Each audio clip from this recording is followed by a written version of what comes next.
Ibinaba ni Wang Qifen ang kanyang ulo at sinabing, hayaan mo siyang subukan. Kung hindi niya magawa, hahayaan kitang gawin itong muli. Hindi pa ba sapat yun? Sa oras na yon, double ang bayad sa consultation. Si Zhang Cheng ay ganap na nahulog sa mata ng pera. Ang mukha ni Wang Qifen ay lalong namutla. Siya ay nagngangalit ang kanyang mga ngipin sa sakit at nasa isang dilema. Malamig na tiningnan ni Li Yifan si Zhang Cheng. Karapat-dapat bang maging doktor ang bastos na ito? Nakakainsulto sa puting coat na suot niya. Ngumisi si Zhang Cheng. Napakunot ang kanyang mga labi. Kaya mo ba siyang pagalingin? Isa itong malaking kalokohan. Liliwanagin ko sayo. Wala akong mapapala kung hindi ko aayusin ang paggamot sa kanya. Agad niyang tinalikuran ang lahat ng responsibilidad na may snob na tingin sa mukha. Pinigil ni Li Yifan ang galit at paghamak sa kanyang puso. Tumingin siya kay Wang Qifen at taimtim na sinabi, Tita, babalikan kita ng isang malusog na anak. Para mapatunayan siya, kailangan din niyang gamutin ang pasyente. Sa ilalim ng panunuya at mapanghamak na tingin ni Zhang Cheng, inilabas ni Li Yifan ang mga pilak na karayom na ipinasa sa kanyang pamilya. Mahusay niyang sinimulan na hugasan ang mga karayom at disimpektahin ang mga ito. Acupuncture. Nang makitang inilabas ni Li Yifan ang pilak na karayom, si Zhang Cheng ay lalong nahiya. At sinabing sa mapang insultong tono, sa napakahabang silver needle, natatakot akong makapatay ito ng tao sa isang iglap. Hindi pinansin ni Li Yifan ang maingay niyang boses. Hinimok niya ang daloy ng hangin sa kanyang katawan at itinurok ito sa pilak na karayom. Naglakas loob siyang sabihin na may kakayahan siyang magpagaling ng isang tao. Natural, ito ay nagmula sa Medical Saint Scripture. Ayon sa Medical Saint Scripture, na-diagnose na niya ang kondisyon ng maliit na bata. Sa puso ng maliit na batang lalaki, mayroong isang deposito ng itim na gas. Ang namuong dugo ay naging sanhi ng pagbabara ng sirkulasyon ng dugo sa puso at atay, at ang bata ay nagkataong allergic sa mga antibiotic tulad ng penicillin. Ang mga allergy ay nagdulot ng mataas na lagnat, at siya ay dumaranas ng mataas na lagnat at negatibong lagnat sa mahabang panahon. Ang kanyang mga panloob na organo ay na-overload din sa loob ng mahabang panahon, na nagdadala ng labis na presyon. Ito rin ay lumikha ng ilusyon na ang kanyang mga panloob na organo ay lumala. Noon pa man ay iniisip ng ospital na ang sakit ng bata ay dahil nasira ang mga organo ng kanyang puso at atay. Kaya kailangan nilang palitan ang kanyang mga organo at bigyan siya ng antibiotic sa bawat pagkakataon. Ito ay kung paano naipon ang sakit ng bata sa mahabang panahon. Patuloy itong lumalim, at nanghina ang kanyang katawan, hanggang sa puntong kahit ang malaking ospital ay wala nang magawa laban sa karamdaman niya. Itinaas ni Li Yifan ang kanyang kamay at ipinasok ang karayom sa ilong, kilikili, tiyan, at iba pang acupuncture point ng maliit na bata. Magpapanggap na cool, makikita ko kung paano mo papatayin ang pasyente. Ngumisi si Zhang Cheng. Umakto si Li Yifan na parang hindi niya narinig. Dinampot niya ang isa pang pilak na karayom at ipinasok sa dulo ng ilong ng batang lalaki. Sinundan niya ang pilak na karayom at ipinasok sa ilong ng maliit na bata. Ang maliit na batang lalaki, na umiiyak sa sakit, ay agad na tumigil sa pagsigaw. Hindi na nababalot ng malamig na pawis ang kanyang katawan, at mabilis na bumalik sa normal ang kanyang maputlang balat. Ang kakaibang pagbabagong ito ay nagulat kay Zhang Cheng at sa kanyang katulong. Ang maliit na bata ay nagpakawala ng mahinang helanghing, tulad ng isang tunog na natural na nagmumula kapag siya ay natutulog. Hindi na masakit anak, nakontrol na ang sakit niya. Si Wang Qifen ang pinaka nasa sabik. Siya ang nag-aalaga sa kanyang anak sa lahat ng mga taon na ito. Mula nang magkasakit ang kanyang anak ay hindi na ito nakatulog ng mahimbing. Masakit na daing ang tunog na ginawa niya habang natutulog. Ang gayong helanghing ay hindi naiiba sa tunog ng kalikasan sa kanyang mga tainga. Paano ito posible? Ang katulong ay hindi makapaniwala sa lahat, at siya ay nasa bingit ng pagiging uto. Mapatla ang mukha ni Zhang Cheng. Tinitigan niya si Li Yifan. Hindi siya bulag, kitang-kita niya ang mukha ng maliit na bata. Hindi lang ang kondisyon ang nakontrol, kundi ang direksyon ng paggaling. Siguro maswerte siya. Talagang ayaw maniwala ni Zhang Cheng na kayang pagalingin ni Li Yifan ang batang lalaki. Nang marinig ni Li Yifan ang kanyang pag-ungol, isang malamig na ngiti ang lumitaw sa kanyang mukha. Hindi siya kumibo at naghintay ng ilang minuto bago tumigil. Tita, inalis ko na lahat ng antibiotic sa katawan niya. Mas gagaling siya nang walang allergic reactions. Kung gayon, mas magaling si bata. Excited na tanong ni Wang Qifen. Umiling si Li Yifan. Natigilan si Wang Qifen. Tumawa ng malakas si Zhang Cheng, bata, sabi ko sa'yo isa kang bulag na pusa na tumatakbo sa isang patay na daga. Nagkataon lang yon. Hindi mo siya mapapagaling. Si Li Yifan ay tamad na tumingin sa kanya. Napaisip siya at sinabing, Tita, totoo pong hindi pa gumagaling ang anak mo, pero hindi naman mahirap pagalingin. Bigyan mo ako ng isang palanggana ng mainit na tubig. Sige. Hindi nag-atubili si Wang Qifen at mabilis na tumakbo para kumuha ng palanggana ng mainit na tubig. Dala ang mainit na palanggana, hinawakan ni Li Yifan ang kamay ng batang lalaki at ipinasok ang isang pilak na karayom sa dulo ng kanyang daliri. Ipinasok niya ang kanyang daliri sa mainit na tubig. Nang makita ang eksenang ito, napasigaw si Wang Qifen ng pagkagulat. Ang gayong mainit na tubig, kung ipasok niya ang kanyang kamay, ito ay masusunog. Si Li Yifan, gayunpaman, ay tila walang naramdaman. Patuloy niyang pinagmamasdan ang sitwasyon ng tubig sa palanggana. Sa loob lamang ng ilang minuto, ang orihinal na malinaw na tubig ay unti-unting naging maputik, at sa wakas ay naging isang palanggana ng itim na tubig. Tungkol naman sa kumpol ng itim na gas sa puso ng maliit na bata, unti-unti itong nawala, at tuluyang nawala ng walang bakas. Tapos na. Hinawakan ni Li Yifan ang kamay ng bata at inilabas ang pilak na karayom. Pagkaraan ng ilang sandali, ang maliit na batang lalaki na natutulog ay dahan-daang nagmulat ng kanyang mga mata at tumingin kay Wang Qifen. Nay, nauuhaw ako. O aking Diyos! Napaiyak si Wang Qifen sa tuwa. Agad siyang tumabi sa anak at niyakap ito ng mahigpit. Habang umiiyak siya, ngumiti siya. Ang galing! Anak, gumaling ka na. Ma, bakit ka umiiyak? Curious na tanong ng batang lalaki. Anak, sobrang saya ni nanay. Si Wang Qifen ay halos hindi magkatugma. Si Zhang Cheng at ang kanyang katulong ay nakatayong parang tinamaan ng kidlat, at natulala sa milagrong nagawa niya. Hindi sila makapaniwala na talagang napagaling ni Li Yifan ang batang lalaki. Hindi lang niya nakontrol ang kondisyon, ngunit nagising din niya ang isang pasyente na hinatulan ng kamatayan ng lahat ng malalaking ospital sa loob lamang ng isang minuto. Imposible ito, hindi ako naniniwala. Si Zhang Cheng ay sumugod na parang baliw at ginawa ang lahat ng uri ng pagsusuri sa maliit na bata. Gayunpaman, nang gawin niya ang lahat ng uri ng mga pagsusuri at nalaman na ang maliit na batang lalaki ay mahina lamang at ang lahat ay normal, halos siya ay masiraan ng baet. Napaatras siya at muntik nang mahulog sa lupa. Dr. Zhang, mabilis siyang hinawakan ng katulong para hindi siya matamba. Bakas sa mukha ni Zhang Cheng ang mabangis na ekspresyon. Tinitigan niya si Li Yifan. Anong ginawa mo sa kanya? Ano ba ang pakialam mo sa ginawa ko? Magaling na siya at pwede ka nang umalis. Hindi na niya kailangang magpa-check up pa sa iyo at hindi na niya kailangan ng panggagamot mo, naiinip na sabi ni Li Yifan. Wala siyang magandang impresyon sa isang black-hearted na doktor tulad ni Zhang Cheng. Ikaw, galit na galit si Zhang Cheng at ibinaling ang kanyang ulo. Wang Qifen, huwag kang magpalinlang sa manloloko na ito. Nagbago ang mukha ni Wang Qifen. Hinawakan niya ang kanyang anak at galit na sinabi, wala akong pakialam.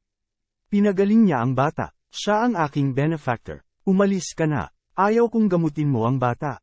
Damn it, sa sobrang galit ni Zhang Cheng ay nanginig ang buong katawan niya.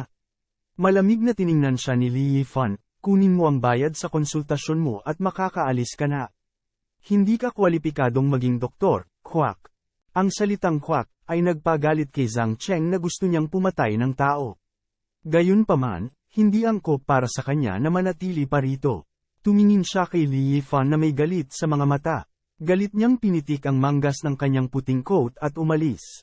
Sa labas, galit na sinabi ng katulong, Dr. Zhang, ang bagay na ito ay hindi maaaring pabayaan ng ganito. Paano ko ito pakakawalan? Ang manloloko na yon ang nagpahiya sa akin. Hindi kayang lunukin ni Zhang Cheng ang kahihiyan na ito kahit ano pang mangyari. Ngayon lang siya nakaranas ng ganoong kahihiyan. Noong una, umaasa siyang mangikil ng mataas na bayad sa konsultasyon mula kay Wang Qifen. Ngayon, lahat ng ito ay walang kabuluhan. Nagnganga ang mga ngipin ng katulong. Ano ang planong gawin ni Dr. Zhang? Hindi ba na-offend ng big shot ang batang yon? Narinig kong hinahanap siya ng big shot na yon kung saan-saan. Kung ilantad ko ang kinaroroonan ng batang yon. Isang bakas ng walang katulad na kabangisan at kabaliwan ang lumitaw sa madilim na mukha ni Zhang Cheng. Nanginginig ang katulong. Tiniis niya ang lamig sa kanyang puso at pinuri, si Dr. Zhang pa rin ang napakatalino. Tita, huwag mo pong ibuhos ang palanggana ng itim na tubig. Inalis ni Li Yifan ang mga pilak na karayom at sinabi kay Wang Qifen. Kasunod ng kanyang paalala, maingat na ibinuhos ni Wang Qifen ang tubig sa isang limestone pool malapit sa kanyang tahanan. Sa sandaling ibuhos ang tubig, maglalabas ito ng masangsang na amoy. Nagsimula talagang kumulo ang limestone pool. Binuka niya ang kanyang bibig at laking gulat niya. Bagamat hindi niya maintindihan ang nangyayari, alam niyang lumabas ang mabahong makamandag na gas sa katawan ng kanyang anak. Hindi katakataka na ang bata ay napunta sa napakaraming ospital sa loob ng maraming taon. Gaano man karaming ospital ang napuntahan niya, hindi nito mapapagaling ang sakit niya. Kung sino pa ang may ganitong karuming bagay sa katawan, hindi na sila makaka-recover. Pagbalik nila sa bahay, pumunta si Wang Qifen sa harap ni Li Yifan at lumuhad sa harap niya ng malakas. Tita, anong ginagawa mo? Namutla si Li Yifan sa takot. Benefactor, iniligtas mo ang buhay ng anak ko. Ikaw ang benefactor ng pamilya ko. Binigyan siya ni Wang Qifen ng ilang kawtaw. Hinayla siya pabalik ni Li Yifan. Tita, huwag naman pong ganito. Bumangon ka na dali, doktor po ako. Tungkulin ko pong magligtas ng mga tao. Hinayla ni Wang Qifen ang maliit na bata at lumuhad sa kanyang harapan. Anak, tandaan mo, ang buhay mo ay iniligtas ng benefactor. Kung wala ang benefactor, baka ngayon ka lang namatay. Siya ang benefactor mo habang buhay. Bagamat hindi naiintindihan ng maliit na bata, alam din niya na ang kanyang buhay ay iniligtas ni Li Yifan. Napayuko siya ng ilang beses. Kuya, salamat, hindi niyo na hong kailangang gawin pa ito. Tita, sa katunayan nito, ako ho dapat ang magpasalamat, salamat ho sa pagtitiwala niyo sa akin. Kung hindi kayo gumawa ng tamang desisyon, hindi ko siya magagamot. Tinulungan ni Li Yifan na tumayo ang dalawa at sincere na sabi. Kahit ano pa, napagaling mo ang sakit ng bata. Matapos ang napakaraming taon ng pagsusumikap, dinala niya ang kanyang anak sa ospital upang magpatingin sa doktor ng paulit-ulit. Sa bawat oras, papasok siya sa ospital ng may pag-asa at aalis ng may kawalan ng pag-asa. Sa dilim, maraming beses na siyang umiyak at kailangang sumuko sa kawalan ng pag-asa. Ngunit alang-alang sa buhay ng kanyang anak, nagngangalit siya at nagpumilit. Wala siyang masyadong pag-asa noong una. Kung mabubuhay ang bata, mabuti pa kahit nakahiga sa kama, kalahating patay. Ngayon, binabantayan siya ng langit. Isang nangungupahan na hindi niya sinasadyang kinuha ang talagang nagligtas sa buhay ng kanyang anak. Ang ganitong uri ng pakiramdam ay mas komplikado kaysa sa pag-flip sa Five Valley altar. Ito ay malungkot at nasa sabik, masaya at walang pakialam. Siguro ito na ang tadhana. Ngumiti si Li Yifan at tumingin sa maliit na bata. Nagkataon lang talaga, kung hindi niya nakuha ang Heritage of Medical Saint, kung gayon kahit na nakatira siya dito, maaaring wala siyang kakayahang gamutin ang maliit na bata. Marahil ay talagang may nakatadhanang pagkakataon sa dilim. Pagkatapos ay sinabi ni Li Yifan, siya nga pala, may sakit siya. Maaaring mahina ang katawan niya. Kailangan niyang kumain ng mas masustansyang pagkain. Kagagaling lang niya sa isang matinding sakit. Ang katawan ng batang lalaki ay mahina, ngunit ang kanyang espiritu ay napakabuti. Nang maalis na ang sugat, gumamit siya ng acupuncture upang muling gamutin ito. Ang kakayahan ng kanyang katawan sa pagpapagaling sa sarili ay nagpapahintulot sa kanya na mabilis na makabawi sa kalusugan. Alam ko, pakikinggan kita, ngumiti si Wang Qifen at tumango. Benefactor, tawagin niyo na lang ho ako sa pangalan ko. Ang paraan ng pagharap nito sa kanya ay nakaramdam ng kakaiba kay Li Yifan. Sige, Yifan, saglit na nag-alinlangan si Wang Qifen. Pwede ka nang dito na lang tumuloy. Hindi mo na kailangang magbayad pa ng upa. Paano yan? Paanong hindi ako makakapagbayad ng paninirahan dito? Hindi ba't katumbas yon ng pagiging hudlom? Umiling si Li Yifan. Iniligtas mo ang buhay ng anak ko, at ito lang ang magagawa ko para sa'yo. Pwedeng dito ka na lang tumuloy hanggang gusto mo. Seryosong sabi ni Wang Qifen, wag mo sana itong tanggihan. Kung hindi, hindi ko na talaga alam ang gagawin ko. Saglit na nag-alinlangan si Li Yifan at sa wakas ay tumango. Sige ho, maraming salamat ho tita. Sa pagkakataong ito, ganap na nalutas ang problema ng kanyang tirahan. Hindi na niya kailangang mag-alala na wala na siyang matutuluyan. Ayos, Yifan, simula ngayon ituring mo na din itong sarili mong tahanan. Pwede kang bumalik anumang oras. Nakangiting sabi ni Wang Qifen. Tumango si Li Yifan at tumingin kay Wang Qifen. Parang sobrang na-touch siya. Wala siyang mga magulang simula noong bata pa siya. Ang kanyang mga magulang ay hindi kailanman umiral sa kanyang alaala. Marahil sa sandaling ito, inalagaan siya ni Wang Qifen gaya ng pag-aalaga ni nanay sa kanyang anak. Pupunta ko at bibili ng mga gulay na lulutuin. Ang sakit ng kanyang anak ay gumaling at ang depresyon na naipon ni Wang Qifen sa loob ng maraming taon ay nawala. Ang kanyang kalooban ay hindi pa nagagawang maganda. Lumabas siya para bumili ng gulay at bumalik para magluto ng masaganang pagkain. Niyaya niya si Li Yifan na kumain kasama niya. Umupo silang tatlo sa mesa at sabay na kumain, parang isang pamilya.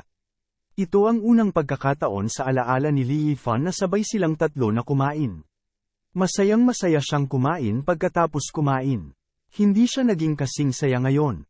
Pagkatapos kumain, tumakbo si Li Yifan sa bakanteng lugar sa likod ng bahay at tumakbo para magsanay ng boxing. Nagpraktis si Li Yifan ng ilang oras at basang-basa sa pawis.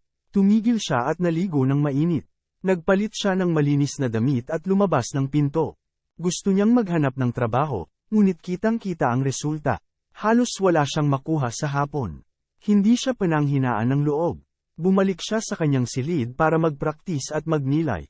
Nagplano siyang maghanap ng trabaho bukas. Makalipas ang ilang araw, hindi pa rin siya nakakahanap ng trabaho. Gayunpaman, ang kanyang lakas ay patuloy na tumataas. Sa wakas ay nahawakan na niya ang threshold ng martial Dao cultivation, pinilit niyang magsanay sa umaga at sa gabi. Umupo siya sa tabi ng kama at bumantong hininga, inayos ang kanyang breathing. Ang daloy ng hangin sa kanyang katawan ay parang umaagos na batis, na dumadaloy sa bawat meridian sa kanyang katawan. Unti-unting lumitaw ang mga butil ng pawis sa kanyang noo, at naging mabilis ang kanyang paghinga. Arg! Isang mahinang ungol ang pinakawalan niya na puno ng sakit. Ang kanyang nakaharang na mga meridian sa wakas ay nagbukas ng huling puwang na parang baha na bumagsak sa isang dam. Isang layer ng maduming itim na substance ang lumitaw sa ibabaw ng kanyang katawan. Bigla siyang nagmulat ng mata at nagmadaling pumasok sa banyo. Phew! Masaya siyang naligo ng mainit at sumigaw ng kontento. Nagbunga na ang hirap ko. Sa wakas, nagtagumpay na rin ako. Natanggal na ang mga huling dumi sa katawan ko. Nabuksan na rin ang mga meridian ko. Tuwang-tuwa siya. Ang matagumpay na pagpasa sa body refining period ay nangangahulugan na opisyal na niyang naabot ang mga kinakailangan para makapasok sa medical saint scripture. Ang kanyang pisikal na fitness ay sumailalim sa isang napakalaking pagbabago. Nakakita siya ng isang kagamitan sa pagsukat ng lakas at basta-basta itong sinubukan. Ang resulta ay hindi ka panipaniwala. Diyos ko, ang lakas ko ngayon ay mas malakas pa sa propesyonal na boksingero. Sa kanyang kasalukuyang lakas, sa wakas ay nagkaroon siya ng kakayahang protektahan ang kanyang sarili. Kahit na may dumating na naghahanap ng gulo sa kanya, magagamit pa rin niya ang kanyang lakas para pilitin silang bumalik. Ang galing! Ngayon ay nakaka-relax na ako at matapang na lumabas. Hindi ko na kailangang mabuhay sa takot araw-araw. Si Li Yifan ay labis na nasa sabik, at ang kanyang mga mata ay kumikinang sa isang matalim na liwanag. Matagal na niyang hinihintay ang araw na ito. Pagkatapos niyang mag-impake ay lumabas siya para maghanap ng trabaho. Ang problema sa pamumuhay ay nalutas na. Sumunod ay ang problema sa trabaho. Kailangan niyang magkaroon ng pera. Medyo mahirap maghanap ng tamang trabaho. Nang hindi nahuhugasan ang kanyang mga hinaing, makakahanap lang siya ng ilang part-time na trabaho, at sa wakas ay isang part-time na trabaho na nagbibigay ng mga flyer. 10 yuan bawat oras, hindi madali, sa wakas nakahanap na ako ng trabaho. Ang lokasyon ng trabaho ay nasa isang parisukat sa kalye malapit sa lumang lungsod. Hello, promotional activities ang ginagawa ng mall natin. Pwede mong tingnan at intindihin. Si Li Yifan ay nakagawa ng katulad na mga part-time na trabaho maraming beses sa nakaraan. Hindi siya nahihiya at magpapadala ng listahan sa tuwing may makikita siyang tao. Kamusta? Habang inilalahad niya ang listahan, tumingala si Li Yifan at nakita ang kanyang mukha. Nagbago ang mukha niya. Mai Shan, ikaw ba yan? Sa wakas nahanap na rin kita. Ang mukha ni Mai Shan ay walang kapantay na madilim, at ang kanyang mga mata ay puno ng matinding puot at pagpatay ang layunin. Katabi niya sina Zhou Kai at Zhao Ho. Ang kanilang mga mukha ay puno din ng galit. Malamig na tiningnan ni Li Yifan ang tatlo. Ano ang gusto nyo? Humph, matagal ka na naming hinahanap. Tingnan natin kung saan ka makakatakas sa oras na ito.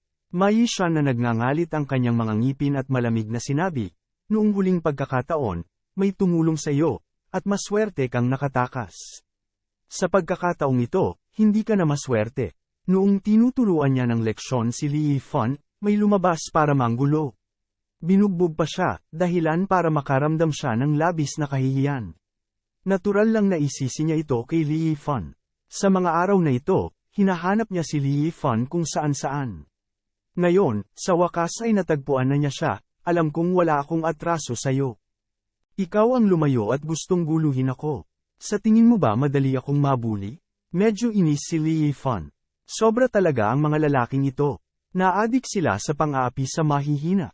Pwey, sobra ka bang napahiya? Siyempre, gusto kong makaganti sa'yo. Kinasusuklaman ni Mai Shan si Li Yifan. Ang alitan sa pagitan nila ay agad na nakaakit ng ilang mga nanunood. Marami sa kanila ang nakiramay kay Li Yifan nang makitang tatlong tao ang kaharap nito. Umasa sila sa kanilang mga numero para i-bully ang iba.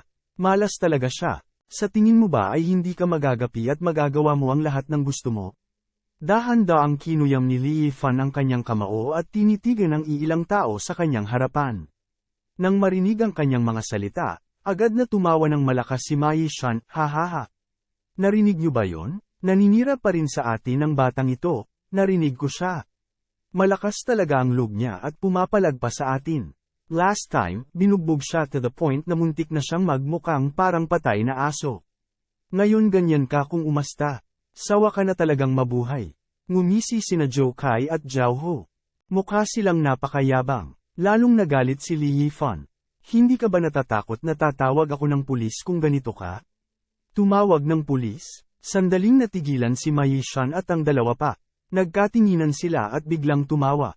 Tatawag ka ng pulis? Talagang sinabi ng batang ito na gusto niyang tumawag ng pulis at arestuhin tayo.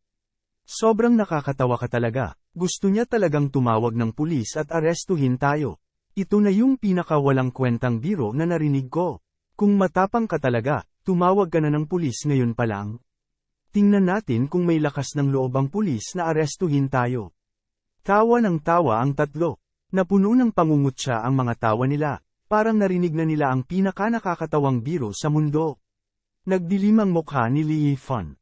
Hindi niya akalain na magkakaroon sila ng ganoong reaksyon.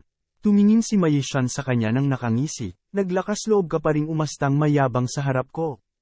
Ngayon, papatayin na kita. Hey, young master ma, bakit mo siya kinakausap? Ngumisi si Zhou Kai. Basura lang siya. Kung hindi lang may nagligtas sa kanya noong nakaraan, matagal na siyang nakipagkita kay kamatayan. Si Zhao Ho ay may masamang ekspresyon sa kanyang mukha. Naikayam ni Li Yifan ang kanyang mga kamao at pinigilan ang galit sa kanyang puso, huwag masyadong lumayo sa iyong mga salita. Lalong tumawa ng mahina si Mai Shan, sobra? Ipapaalam ko sa iyo kung ano ang ibig sabihin ng sobra. Sige na, bogbogan mo na yan. Pananagutan ko kung mapatay mo siya. Agad nang umiti sina Zhou Kai at Zhao Ho. Pinunasan nila ang kanilang mga kamao at sumugod, tingnan natin kung saan ka makakatakbo sa oras na ito. Inihagis ni Li Yifan ang flyer sa kanyang kamay sa lupa. Malamig niyang tinitigan silang dalawa. Dahan-dahan niyang kinuyam ang kamao at bahagyang ibinaba ang katawan na parabang umaatake. Nang makita ang kanyang mga kilos, si Zhou Kai ay sumangot ng masama. Nagpapanggap na cool, akala mo talaga hindi siya natatakot. Tingin mo talaga sa sarili mo isa kang eksperto sa pakikipaglaban. Ikinaway ng matangkad na si Zhao Ho ang kanyang kamao at hinampas ito sa ulo ni Li Yifan. Sabay sigaw niya ng, dudurugin ko yang utak mo gamit ang kamao ko. Halos handang suntukin ni Zhao Ho si Li Yifan hanggang mamatay. Nang ilang sentimetro na lang ang layo ng kamao sa ulo ni Li Yifan, ipinikit ng mga nanonood ang kanilang mga mata, hindi nang ahas na tumingin sa susunod na eksena. Gayunpaman, ipinikit ng mga tao ang kanilang mga mata at naghintay ng ilang sandali, ngunit hindi nila narinig ang sigaw ni Li Yifan. Natigilan ang lahat. Nang imulat nila ang kanilang mga mata, nakita nila ang kamao ni Zhao Ho. 1 sentimetro lang ang layo nito sa ulo ni Li Yifan, at marahang hinawakan ng isang kamay ang kanyang kamao. Diyos ko, paano ito posible? Nagulat ang lahat. Nakita nila ang kamay ni Li Yifan na mahigpit na hinawakan ang kamao ni Zhao Ho. Ang kamao ay tila nagyelo sa himpapawid. Hindi ka panipaniwala, napakalakas ng kamao ni Zhao Ho. Mayroon itong hindi bababa sa 100 libra ng lakas, ngunit ito ay talagang napakadaling natanggap ni Li Yifan. Damn it! Hindi rin makapaniwala si Zhao Ho. Namula ang mukha niya, ginamit niya ang braso niya para itulak siya, gusto siyang suntukin. Gayunpaman, nalaman niyang kahit anong pilit niya, ang kanyang kamao ay tila mahigpit na ikinapit ng mga bakal na plays. Hindi siya makagalaw. Ganyan ka lang ba kalakas? Malamig ang boses ni Li Yifan. Ngayong nakapasok na siya sa martial Dao, ang kanyang lakas ay hindi na katulad ng dati. Noong nakaraan, ang kamao ni Zhao Ho ay maaaring makasakit sa kanya, ngunit ngayon, sa kanyang mga mata, ang kamao ni Zhao Ho ay kasing lambot at mahina gaya ng kamao ng isang sanggol. Damn it! Zhao Ho, hayaan mo akong tulungan ka. Galit na umungol si Zhou Kai at sinugod si Li Yifan. Itinaas niya ang kanyang paa at sinipa ang tiyan ni Li Yifan. Humph! Nagpakawala ng hininga si Li Yifan at pinaikot-ikot ang kamay ni Zhao Ho na parang tornilyo. Sa kaunting kaluskos, nabali ang makapal na braso ni Zhao Ho. Si Zhao Ho ay nagpakawala ng matinis na sigaw at lumuhad sa lupa habang nakayuko ang kanyang mga tuhod. Hinawakan siya ni Li Yifan, binuhat, at inihagis kay Zhou Kai, na lumilipad patungo sa kanya, kasama ang bale nitong braso. Bang! Silang dalawa ay parang mga sandbag na nabasag sa isa't isa. Nagpagulong-gulong sila at nagsisigawan sa sakit. Paano ito posible? Si Ma Yishan, na nasa tabi nila, ay nagpakita ng hindi makapaniwalang tingin. Sina Zhou Kai at Zhao Ho ay talagang napilaya ni Li Yifan sa isang kamay lang. Ito ay imposible, mali yata ang nakita niya. Si Li Yifan ay binugbog nila sa lupa ilang araw na ang nakalipas. Paano kaya siya magkakaroon ng lakas para talunin sina Zhao Ho at Zhou Kai? Kaya sa isip niya ito ay imposible. Gayunpaman, ito ay walang silbi kahit gaano pa man tumanggi si Ma Yishan na paniwalaan ito. Sina Zhou Kai at Zhao Ho, nagam-ulong-gulong sa lupa at sumisigaw, ay patuloy na nagpapaalala sa kanya na natalo na sila. Ang mga tao sa paligid ay nanlaki ang kanilang mga mata sa hindi makapaniwala. Malinaw na nakita nila ang nangyari. Pinilaya ni Li Yifan ang dalawa gamit lamang ang isang kamay. Ang kanyang hitsura, na mahina at walang hangin, ay nagtataglay ng isang pambihirang at nakakatakot na lakas. Sumulyap si Li Yifan kina Zhao Ho at Zhou Kai, pagkatapos ay dir-diretsong naglakad papunta kay Ma Yishan. Hinawakan niya ang leeg ni Ma Yishan at itinaas. Bitawan mo ako. Mabilis na kinuha ni Ma Yishan ang kamay ni Li Yifan. Nalaman niya sa takot na kahit anong pilit niya, hindi niya magawang hilahin kahit isang daliri ni Li Yifan. Ang kamay ni Li Yifan ay mahigpit na nakahawak sa kanyang leeg na parang pang-ipit ng tigre. At ang kanyang lalamunan ay ang maliit na daga sa bakal na sipit. Pakawalan ka, ang sulok ng bibig ni Li Yifan ay lumulutang sa isang malupit na pagngisi, at ang lakas sa kanyang kamay ay biglang tumaas.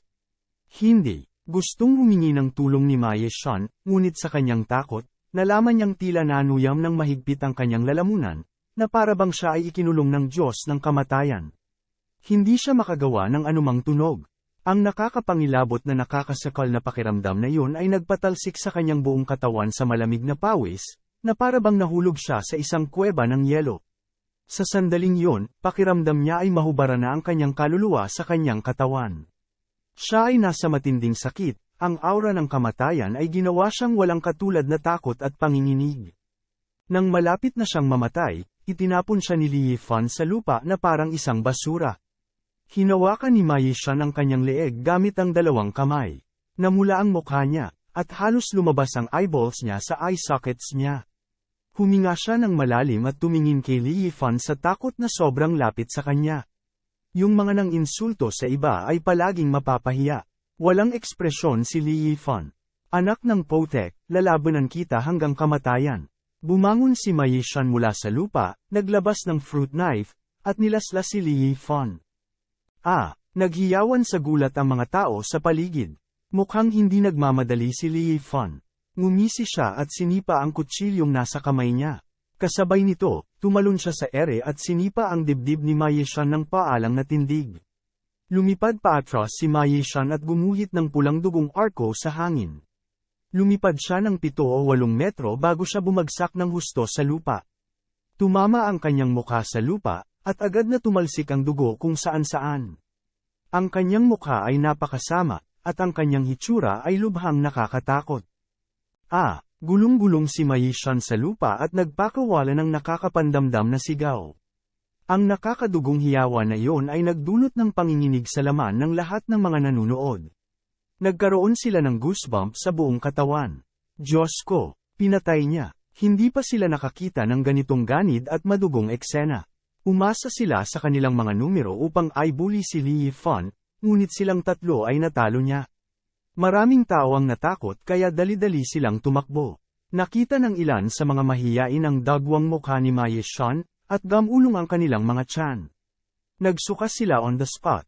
Maawa ka, huwag mo akong patayin. Hindi ko na uulitin.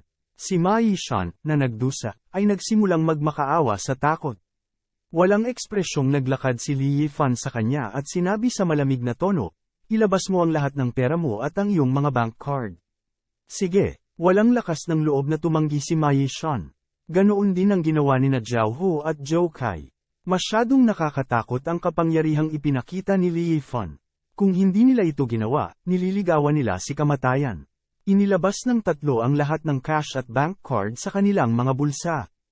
Masunurin silang gumapang papunta sa paanan ni Li Yifan na parang mga aso. Wala na sa isip nila ang magyabang pa. Nandito na lahat, sabi nung tatlo habang nanginginig. Sabihin mo sa akin ang password ng bank card. Bilisan mo. Kinuha ni Li Yifan ang lahat ng pera nang walang pag-aalinlangan. Si Ma Yishan ay talagang isang mayaman na playboy. Marami siyang pera sa kanya, kahit 10,000 libo. Malaki rin ang pera ni Zhao Hu at Zhou Kai, na kasama niya. Ibinaba ni Ma Yishan ang kanyang ulo, kasing masunurin ng isang maliit na tupa, at sinabi sa nanginginig na boses. Ang password ay 60. Matapat ding sinabi sa kanya ni Zhou Kai at Zhao Hu ang password ng bank card. Umalis na kayo, kung maglakas loob kayong guluhin ulit ako, buhay niyo na ang magiging kapalit noon. Malamig na sigaw ni Li Yifan. Oo, walang lakas ng loob na magsalita ang tatlo at agad na bumangon sa lupa. Mabilis silang tumakbo palayo, kinaiinisan lang ng pasture na yun na dalawa lang ang paa nila. Nagkalat din ang mga tao sa paligid. Hindi na sila naglakas loob na sumali sa saya. Masyadong nakakatakot ang nangyari kanina. Matapos ayusin ang gulo, kinuha ni Li Yifan ang leaflet sa lupa at ipinagpatuloy ang pamamahagi nito sa ibang lugar. Umakto siya na parang walang nangyari. Pagkatapos magtrabaho ng part-time para makakuha ng isang araw na sweldo, tumakbo siya sa bangko at ipinasok ang mga bank card ni Ma Yishan at ng dalawa pa sa makina at inilagay ang password. Wow, mayaman talaga tong lalaking to. Huminga ng malalim si Li Yifan at hindi makapaniwalang tiningnan ang 7-digit na numero sa screen. Alam niyang napakayaman ni Ma Yishan, ngunit hindi niya inaasahan na aabot sa halos 1,000,000 yuan ang alinman sa kanyang mga card. Ang mga paghahambing ay talagang nakakainis. Nakipagtawaran pa nga siya ng kalahating araw ng mahigit 100 yuan na halaga ng mga bayad sa tirahan. Kung ikukumpara kay Ma Yishan, kawawa talaga siya. Walang pag-aalinlangan, direktang inilipat niya ang pera sa kanyang card. Kapag ang pera ay nasa kanyang mga kamay, ito ay sa kanya. Muli niyang tiningnan ang mga bank card ni Zhao Hu at Zhou Kai at nalaman niyang mas kaunti ang pera. Ito ay ilang daang libong yuan lamang sa kabuuan. Inilipat din niya ang pera sa sarili niyang bank card. Tiningnan niya ang malaking halaga ng cash na naaga niya, at nag-iwan ng halos 15,000. Ang natitira ay na-save na lahat. Hawak ang bank card, hindi niya maiwasang mapabuntong hininga. Mayaman na rin ako ngayon. Talagang nalutas ng perang ito ang kanyang agarang pangangailangan. Sa ngayon, hindi siya natakot na walang sapat na pera para gastusin. Pagbalik niya sa kanyang tinitirhan ay madilim na. Inihanda na ni Wang Qifen ang pagkain at hinintay siyang bumalik para kumain. Yifan, bumalik ka na. Maghugas ka ng kamay at kumain. Masayang kinuha ni Wang Qifen ang mga mangkok at chopstick at sinabi sa kanyang anak na naglalaro, "Anak, huminto ka sa paglalaro. Maghanda ka sa pagkain." Tumakbo si Wang Xiaoji sa pool at binuksan ang gripo para hugasan ang kanyang mga kamay. Ang basang-basa niyang mga kamay ay diretsyong ipinahid sa kanyang damit at pinunasan iyon. Tapos na, tumalon siya at tumalon para maupo sa mesa. Kinuha niya ang chopsticks at kumain. Ilang beses ko bang sinabi sa iyo na panasan mo ng tuwalya ang iyong mga kamay? Gumamit ka muli ng mga damit para panasan ang iyong mga kamay. Marumi ang mga damit, alam mo ba? Ilang salita ang sinabi ni Wang Qifen tungkol sa kanyang anak. Ngumisi si Wang Xiaoji. Alam ko, inay. Nakaramdam si Wang Qifen na walang magawa. Kinuha niya ang chopsticks at tumingin kay Li Yifan. "Yifan, kumain ka na. Nagluto ako ng isda at sariwa yan." "Sige." Tumango si Li Yifan. Kumain siya ng isang subaw ng pagkain at tumingin kay Wang Xiaoji. Sabi niya, "Tita, gumaling na ang kalusugan ni Xiaoji. Hindi mo ba siya pinapasok sa paaralan?" Natigilan si Wang Qifen at ibinaba ang mga chopstick sa kanyang kamay. Bigla siyang napabuntong hininga. "Yifan, hindi mo alam. Si Xiaoji ay may sakit mula noong siya ay 8 taong gulang. Hindi na siya pumasok sa paaralan mula noon. Siya ay 11 taong gulang na ngayon. Hindi siya makakasabay kahit pa nag-aral din, sa lahat ng mga taon na ito. Para magamot ang kanyang karamdaman, matagal nang ginagastos ang pera ng pamilya." "Magkano ang tuition ni Xiaoji?" tanong ni Li Yifan. Noong nakaraan, ang kanyang matrikula ay higit sa 2,000, at idinagdag sa iba't ibang mga bayarin, nagkakahalaga ito ng halos 4,000. "Kailangan ko ng higit pa ngayon." Hinawakan ni Wang Qifen ang mga chopstick, kumain ng isang subaw ng gulay at sinabing, "Itong ilang taon, para magamot ang sakit ni bata, hindi ako makalabas sa trabaho. Natatakot ako na kung wala ako sa bahay. Kadalasan, ang buhay namin ay nakasalalay sa maliit na upa." Sinabi ni Li Yifan, "Kung hindi mo kukunin ang aking upa ngayon, hindi ba't wala kang mapagkukunan ng pananalapi?" "Ayos lang." Ngumiti si Wang Qifen at sinabi, "Mabuti na ang kalusugan niya ngayon. Makakalabas din ako at maghanap ng trabaho. Plano kong ilabas si Xiaoji para maghanap ng trabaho bukas." Kumunat ang noo ni Li Yifan at sinabing, "Tita, hindi po ito gagawin. Bata pa si Xiaoji. Sa edad niya, dapat ay nag-aaral na siya sa paaralan. Kung hindi siya nag-aaral, wala siyang kinabukasan. Alam ko ang sinabi mo, pero wala talaga tayong pera." Siyempre, gusto din ni Wang Qifen na bumalik si Wang Xiaoji sa paaralan upang mag-aral. Ngunit sa lahat ng mga taon na ito, upang gamutin ang sakit ni Wang Xiaoji, sila ay mahirap na. Ang ilang libong yuan tuition fee ay talagang mahirap para sa kanya. Nag-isip sandali si Li Yifan at ibinaba ang kanyang chopsticks. Naglabas siya ng 5,000 dolyar sa kanyang bulsa at sinabing, "Tita, kunin mo itong pera." Nagulat si Wang Qifen. Agad siyang umiling at sinabing, hindi ko makukuha ang pera mo." "Tita, itong pera ay para sa tuition ni Xiaoji." Hindi ko talaga makukuha itong pera." Mahigpit na umiling si Wang Qifen at sinabing, "Tita." Nagtaas ng boses si Li Yifan at malakas na sinabi. Seryoso niyang sinabi, dapat ay nag-aaral na si Xiaoji sa paaralan ngayon. Kung hindi siya tatanggap ng edukasyon, magiging napakahirap para sa kanya na mamuhay sa lipunan sa hinaharap. Matitiis mo bang makitang si Xiaoji ay naging isang illiterate na lahat ay minamaliit? Pagkatapos niyang magsalita, biglang umiyak si Wang Qifen. Agad niyang niyakap si Xiaoji. Sa lahat ng mga taon na ito, napakahirap ng kanyang buhay. Ang buong pamilya ay umasa sa kanya upang suportahan ang kanyang sarili. Sa wakas ay nakabawi na ang kanyang anak sa kanyang kalusugan ng may matinding kahirapan, ngunit dahil wala siyang pera para pambayad sa matrikula, hindi na siya nakapag-aral.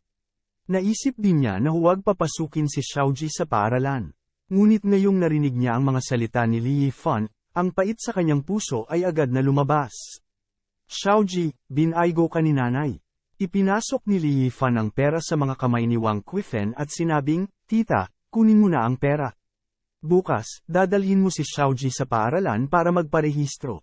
Ang 3 taon niya sa likod ng kurikulum ay wala, basta't siya ay nagsisikap na makabawi dito. Nanginginig si Wang Qifen habang kinukuha ang pera at sinabing, hindi ko alam kung paano kita pasasalamatan. Kami ni Xiaoji ay magpapasalamat sa iyo sa buong buhay natin. Ngumiti si Li Yifan at sinabing, Tita, wala po akong mga magulang simula bata pa po ako. Maliban sa kasama ko si Lolo, wala po akong mga magulang. Wala po akong ibang kapamilya. Kapag nakikita kita, parang nakikita ko ang aking ina. At kuya, wala sa akin ang maliit na halagang ito kung matutulungan kita. Hindi siya isang kuripot sa simula. Sa paningin niya, kung makakatulong siya sa taong talagang nangangailangan ng pera, hindi siya magiging madamo. Sobrang nagpapasalamat talaga ako sa iyo. Anak, lahat ng ito ay dahil sa kanya kaya mo kayang mag-aral. Sinabi ni Wang Qifen ng labis na nagpapasalamat. Kuya, salamat. Malakas na sabi ni Wang Xiaoji. Pwede ka nang pumasok bukas. Tandaan mong magsikap at bumawi sa mga naiwan mong aral, okay? Seryosong sabi ni Li Yifan. Alam ko, siguradong magsisikap akong matuto. Natural na hindi magpapabaya si Wang Xiaoji kapag nagkaroon siya ng pagkakataong pumasok sa paaralan. Napakabait ng mga anak ng mahihirap. Alam niyang napakahirap para sa kanyang ina na suportahan ang pamilyang ito. Kailangan niyang magsumikap upang matuto at ipaglaban ang karangalan para sa kanyang ina. Yifan, saan mo nakuha itong pera? Hindi ko ba narinig na sinabi mo kanina na hindi ka pa nakakahanap ng trabaho? Naalala niya na noong kara-rating lang ni Li Yifan, wala man lang itong $200 na bayad sa tirahan. Ngunit ngayon, madali na siyang kumuha ng $5,000. Si Wang Qifen ay nagtataka at nag-aalala. Ang pera na ito ay hindi maaaring ninakaw ni Li Yifan, tama ba? Ngumiti si Li Yifan at nagpaliwanag, Tita, hindi po ako nagnakaw ng pera. Nakahanap po ako ng trabaho. Ito po ang sahod na binigay nila sa akin ng maaga. Gumawa siya ng puting kasinungalingan. Kung tutuusin, kung sinabi niyang ninakaw ang pera kay Ma Yishan, tiyak na hindi maglalakas loob na kunin ito ni Wang Qifen. Hindi niya ito binigyan ng maraming pera ng sabay-sabay. 5,000 lang ang binigay niya dahil sa bagay na ito. Nag-aalalang tanong ni Wang Qifen, kung gayon, magkano pa ba ang mayroon ka? Sapat ka na ba para mabuhay? Opo, tita. Napakataas ng sweldo ko. Binigyan nila ako ng advance na 7 o 8,000. Sinabi ni Wang Qifen, mabuti yan. Kung gusto mo kaming tulungan. Kung wala kang perang panggastos, ipagpaliban ka namin. Tita, kain na po tayo. Kung hindi, malamig ang mga ulam. Kinuha ni Li Yifan ang kanyang chopsticks. Naisip niya na mas makabubuting humanap siya ng trabaho. Kung hindi, alam niyang dadating ang araw na mauubusan siya ng pera. Pagkatapos ng hapunan, bumalik si Li Yifan sa kanyang silid. Nagpatuloy siya sa pagninilay at pag-aaral ng mga medikal na libro. Ngayon, ang kanyang martial Dao at medical Dao ay parehong nakamit ang mga kinakailangan para makapasok sa medical saint scripture. Isang araw, kailangan niyang harapin ang big shot na yon, at kung gusto niyang alisin ang kanyang mga hinaing, kailangan niyang gamutin ang anak ng big shot na yon. Sa kanyang kasalukuyang kakayahan sa medisina, tiyak na hindi niya kaya kailangan niyang pagbutihin ang kanyang mga kasanayan sa medikal. Kasabay nito, kailangan din niyang pagbutihin ang kanyang kakayahang protektahan ang kanyang sarili. Sa aking cultivation sa martial Dao, nalampasan ko na ang unang body refining period. Ngayon, dapat nasa meditation stage ako. Ang meditation stage ay gamitin ang chi at dugo sa aking katawan para pinuhin ang vital chi at masira. Sa pamamagitan ng meridian, naramdaman ni Li Yifan na ang kanyang lakas ay nasira na sa body refining period. Gayunpaman, nakalusot lang siya sa meditation stage, kaya hindi pa siya masyadong stable. Para sa mga ordinaryong cultivator, basta't i-condense nila ang vital chi sa dantian at i-connecta ang lahat ng meridian sa kanilang katawan, magagawa nilang maging isang meditation stage warrior. Gayunpaman, ang banal na kasulatang medikal ay iba sa mga karaniwang pamamaraan ng paglilinang. Nang i-connecta ng vital chi ang lahat ng meridian sa kanyang katawan, kinailangan ni Li Yifan na bumuo ng kanyang divine cauldron sa kanyang will sea. Noon lamang siya tunay na maituturing na tumuntong sa yugto ng pagninilay. Ang tinatawag na divine cauldron ay isang espiritual na kasangkapan na nilikha sa pamamagitan ng paggamit ng mga fragment ng kanyang kaluluwa, spiritual sense, at vital chi. Ang Divine Cauldron ay naglalaman ng kanyang kaluluwa. Ito ay hindi lamang bahagi ng kanyang katawan. Ito rin ang magiging susi sa kanyang paglilinang sa hinaharap.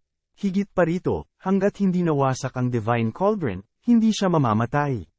Siyempre, malayo pa ang lalakbayin niya bago marating ang kaharian ng buhay na walang hanggan. Sa kasalukuyan, hindi man lang niya may konekta ang meridian sa vital chi sa kanyang dantian, at imposible rin para sa kanya na lumikha ng isang Divine Cauldron. Mukhang kailangan kong magligtas ng mas maraming tao. Kung hindi, hindi sapat ang bilis ng aking cultivation. Pagkatapos mag-cultivate ng ilang oras, napagtanto niya na masyadong mabagal ang bilis ng pag-condense niya ng vital chi. Hindi napigilan ni Li Yifan na sumimangot. Bumulong siya ng ilang salita bago nagpatuloy sa pagmumuni-muni. Kapag napagod siya, hihiga siya sa kama at magbabasa ng mga medikal na libro. Paunti-unti niyang pag-aaralan ang mga pangungusap na iyon. Siya ay nag-isip ng paulit-ulit, at kinumpirma na lubos niyang naiintindihan. Mabilis na lumipas ang gabi.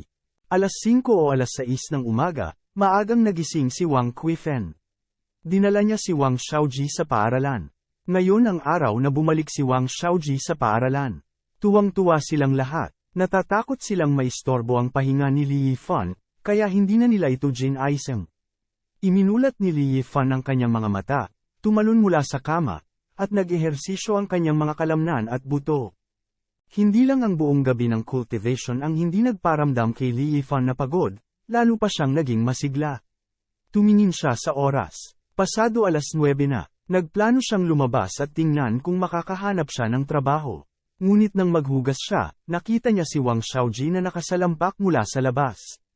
Ngumiti siya at sinabing, "Xiaoji, hindi ba kasama mo ang nanay mo sa paaralan?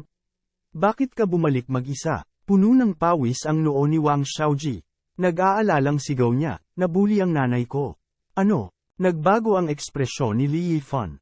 Inihagis niya ang tuwalya sa kanyang kamay sa rack at tumingin kay Wang Xiaoji. "Xiaoji, anong nangyari sa nanay mo? Sinong bubuli sa kanya?"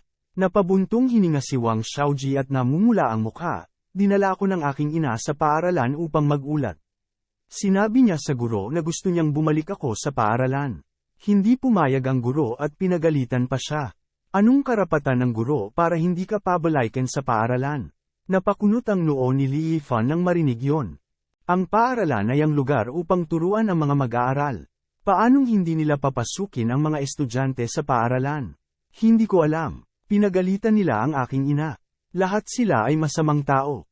Hindi maintindihan ni Wang Xiaoji kung bakit papagalitan ng mga taong iyon ang kanyang ina.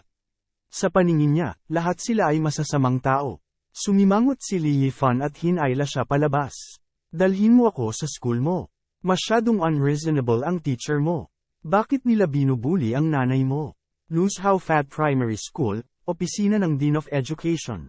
"Director Chen, nakikiusap ako sa iyo. Hayaan mo na ang aking anak na bumalik sa paaralan." Patuloy na nagmamakaawa si Wang Qifen. Dinala niya si Wang Xiaoji sa paaralan ng madaling araw.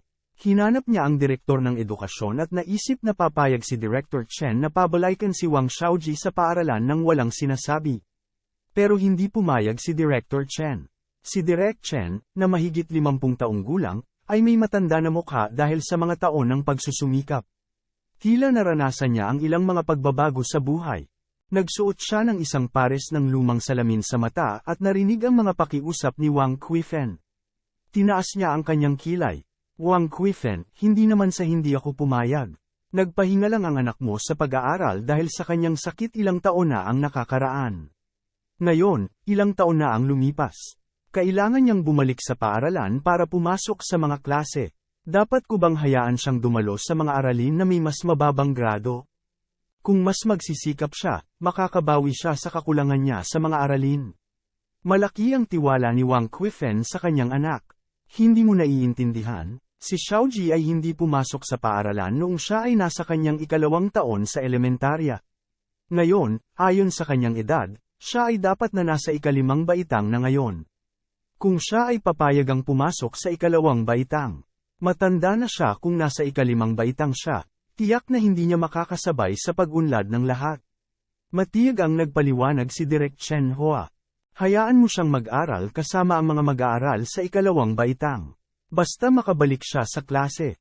Ang mga kinakailangan ni Wang Qifen ay hindi mataas. Buti na lang nakabalik na sa klase ang anak niya. Itinaas ni Chen Hua ang kanyang salamin at bumantong hininga habang nakatingin sa kanya. Wang Qifen, kahit payag si Xiaoji na pumasok sa klase kasama ang mga mag-aaral sa ikalawang baitang, ang mga mag-aaral sa ikalawang baitang ay maaaring hindi sumang-ayon dito. At saka, 3 taon na siyang nag-withdraw sa paaralan. Pinaalis na ng paaralan ang kanyang school roll. Natigilan si Wang Qifen, at sinabing, wala na ang school roll niya. Imposible to, tama ba? Ayon sa mga patakaran ng paaralan, ang mga mag-aaral na huminto sa pag-aaral ng higit sa 2 taon at hindi pumasok sa klase ay automatikong mapapatalsik sa paaralan. Matiyag ang paliwanag ni Chen Hua. Nang marinig ito ni Wang Qifen, medyo nabalisa siya. Kung walang school roll ang anak ko, hindi na siya makakapag-aral. Matutulungan mo ba siyang mabawi ang school roll? Bago pa niya matapos ang pagsasalita, sumimangot ang isang guro sa tabi niya at hindi nasisiyahang nagsabi, Wang Qifen, hindi ka ba maaaring maging hindi makatwiran? Wala ng school roll ang iyong anak, at ang kanyang edad ay hindi rin angkop para sa paaralan. Ikaw, mas mabuting magmadaling umuwi. Ako, hindi alam ni Xiaoji kung paano siya gumaling. Hindi ba siya nagkasakit at nakahiga lang sa kama? Bakit ngayon ko lang siya nakitang masigla? Pansamantalang nasa sabik kaya siya bago siya namatay, ungol ng isa pang guro. Medyo nakakalaso ng mga salita niya. Taimtim na payo ni Chen Hua, talagang hindi angkop ang iyong anak na pumasok sa paaralan. Paano kung bigla siyang magkasakit pagdating sa paaralan? Mas mabuting manatili siya sa bahay. Tsaka, may pera ka bang pambayad sa iyong paaralan? Bayarin, nagmamakaawa si Wang Qifen, nakikiusap ako. Kailangan na talagang bumalik ng anak ko sa paaralan. May pera akong pambayad sa mga bayarin ko sa paaralan. Mabilis niyang kinuha ang 5,000 yuan na ibinigay ni Li Yifan at inilagay ito sa mesa, may pera talaga akong pambayad sa mga bayarin sa paaralan. Pakiusap papasukin niyo na ang aking anak sa paaralan. Nakita ng grupo ng mga guro sa opisina ang pera sa mesa at nagtatakang tumingin sa isa't isa. Nabalitaan nilang may malubhang karamdaman si Wang Xiaoji. Ginugol niya ang lahat ng ipon ng kanyang pamilya at hindi niya ito pinagaling. Si Wang Qifen ay walang pera. Bakit siya biglang nagkaroon ng napakaraming pera? Hindi ako maaring sumang ayon sa iyo. Ito ay isa sa mga batas na itinakda ng principal, kaya pasensya ka na talaga. Kumunat ang noo ni Chen Hua at medyo naiirita. Nasa dulo na si Wang Qifen. Wang Qifen, bakit ba ang tigas ng ulo mo? Sabi namin, hindi namin papasukin ang anak mo sa paaralan. Bakit kailangan mong maging walang hiya? Bilasin mo at umalis ka. Naiinip na sabi ng isang guro. Malamig na sumangot ang isa pang guro. Kung hindi ka aalis ngayon, hindi tayo magiging magalang. Biglang nadama ni Wang Qifen na mapahiya at walang magawa. Hindi niya maiwasang tumingin sa gilid niya. Bigla niyang napagtanto na wala na si Wang Xiaoji. Xiaoji, saan ka nagpunta? Matagal na siyang tumakbo. Ngumuso ang isang guro. Ang isa pang guro ay naiinip na nagsabi, natatakot ako na si Xiaoji ay matagal nang nawala. Hindi ko siya nakita ngayon. Bilasin mo at umalis, huwag kang manatili dito. Nang si Wang Qifen ay nasa dilema at hindi alam kung ano ang gagawin, isang mahinang malamig na boses ang biglang dumating mula sa labas ng opisina, sino ang nangahas na itaboy siya? Nang marinig ng lahat ang boses, agad silang napalingon. Nanay, masayang tumakbo si Wang Xiaoji sa opisina at sumugod sa harap ni Wang Qifen. Saan ka nagpunta? Tinakat mo ako, para akong aatakihin sa puso sa iyong bata ka. Niyakap ni Wang Qifen si Wang Xiaoji at nag-relax. Pumunta ako para hanapin siya. Ngumisi si Wang Xiaoji at itinuro si Li Yifan na naglalakad. Pumasok si Li Yifan sa opisina at kalmadong sinulyapan si Chen Hua at ang iba pa. Tumingin siya sa kanila. Nilaibat ng tingin niya ang pera sa mesa at tuluyang napunta sa iilang guro. Balita ko may gustong itaboy siya, di ba? Bakit mo ginawa yon? Nakasimangot ang isang guro at tinitigan siya. Sino ka? Sino ang nagbigay sa iyo ng lakas ng loob na pumasok? Hindi mo ba alam na ito ang opisina ng direktor? So what? Hindi ba ako pwedeng pumasok? Napaawang ang bibig ni Li Yifan at sumagot, school ba ito o opisina ng gobyerno? Kailangan ko pa ng permiso para lang makapasok? Ikaw, Sa pagkarinig nito ay nagalit ang guro kaya nagbago ang kanyang mukha. Alam mo ba ang manners? Hindi ko kailangan na husgahan mo kung ako ay magalang o hindi, ngunit bilang isang guro, ikaw. Guro, sa pag-iisip pabalik sa nangyari sa Medical University, naging impresyon ni Li Yifan sa ilan sa mga guro. Napakasama, hindi siya nagpapigil ng magsalita siya.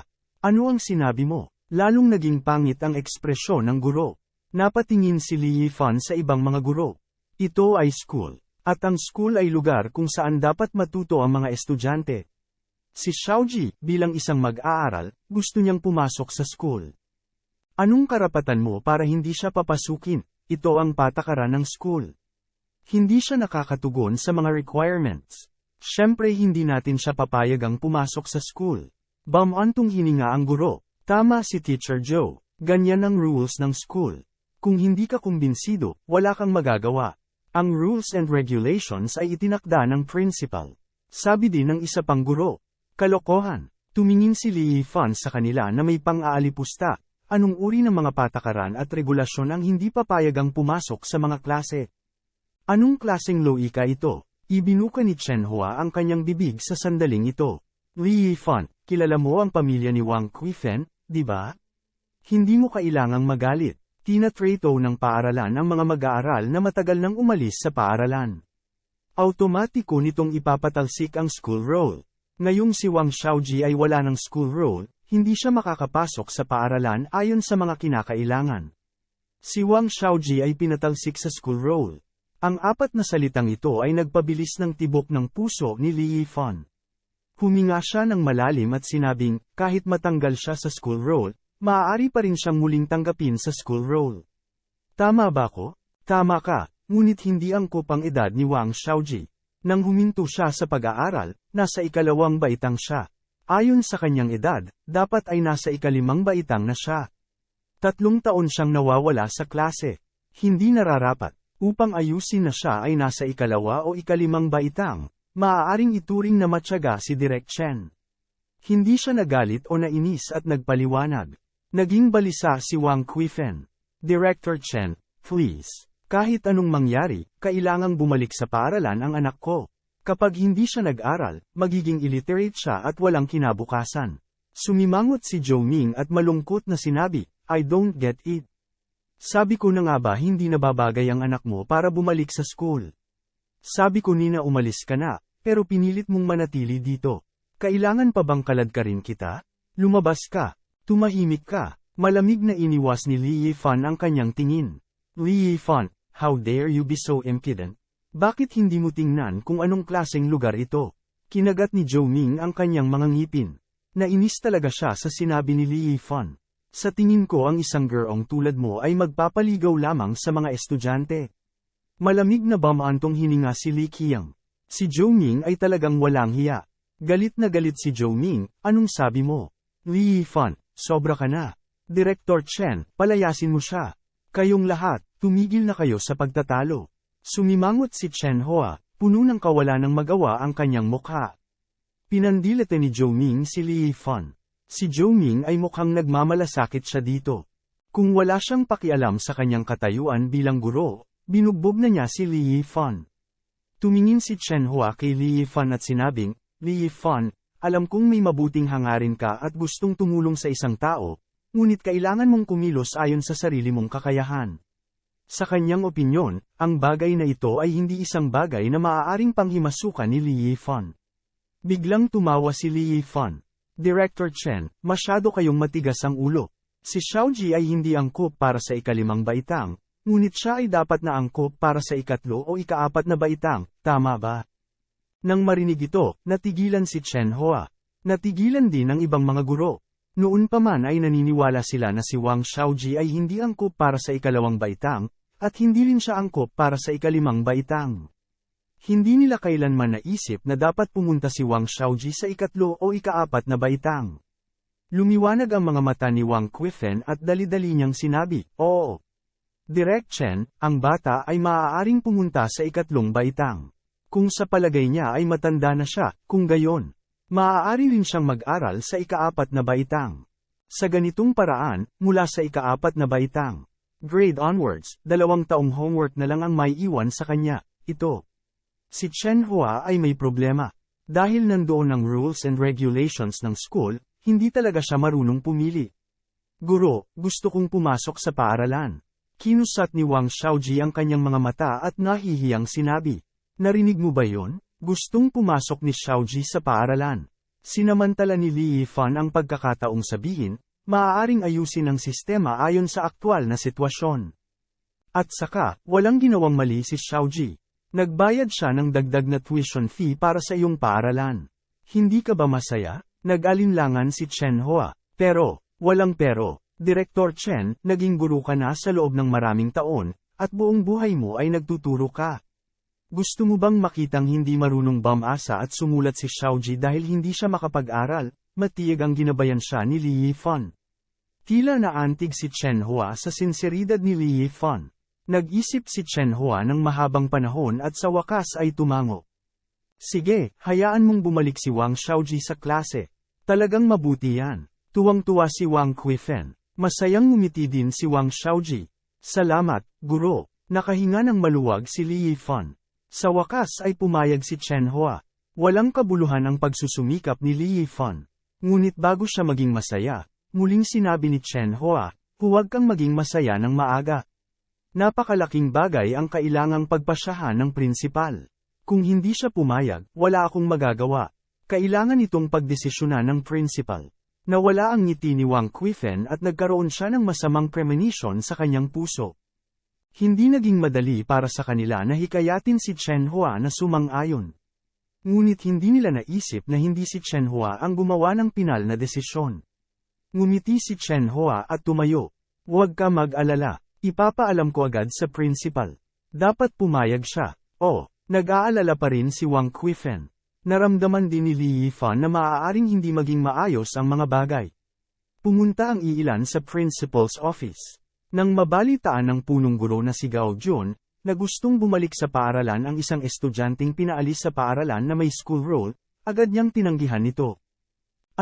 Na-expel na siya, pero gusto pa niyang bumalik sa school? Sa tingin niya ba ay palengke ang school?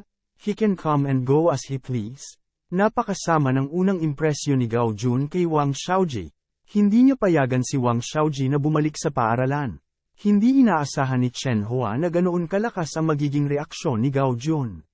Hindi niya naiwasang magpaliwanag na may nahihiyang mukha, principal, ang pangalan ng batang yon ay Wang Xiaoji.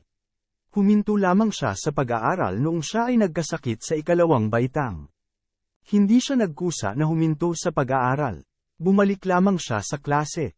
Pagkatapos niyang gumaling sa kanyang sakit, Wang Xiaoji, natigilan si Gao Jun nang marinig ang pangalang ito. Agad naman siyang sumimangot. Hindi ko ba nabalitaan na ang bata ay namamatay sa karamdaman? Malubha ang sakit niya. Paano siya biglang gumaling? Nilinggan niya ang kanyang ulo at tiningnan ang batang si Wang Xiaoji sa likod ni Chen Hua. Bumisita siya kay Wang Xiaoji nung siya ay may sakit ilang taon na ang nakakaraan, kaya nagkaroon siya ng impresyon sa kanya. Nakita ni Gao Jun si Wang Xiaoji na lumitaw sa kanyang harapan na buhay at sumipa. Hindi siya makapaniwala. Talagang gumaling si Wang Xiaoji. Maya-maya ay sumimangot na naman siya. Nagpanggap ba si Wang Xiaoji na gumaling? Principal, gumaling na talaga ang anak ko. Hindi siya nagpapanggap. Nag-aalalang paliwanag ni Wang Kuifen. Nasa harapan natin ang bata. Paano mo masasabing nagpapanggap siya? Who knows if he really recovered? What if bumalik siya sa school? What if bigla siyang magkasakit? Kumunat ang noo ng principal.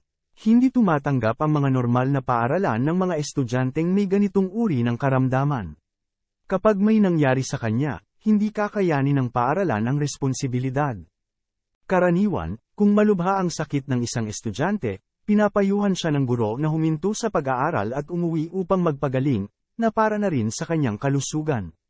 Nagmamadaling paliwanag ni Wang Kuifen, principal, gumaling na talaga ang sakit ng anak ko.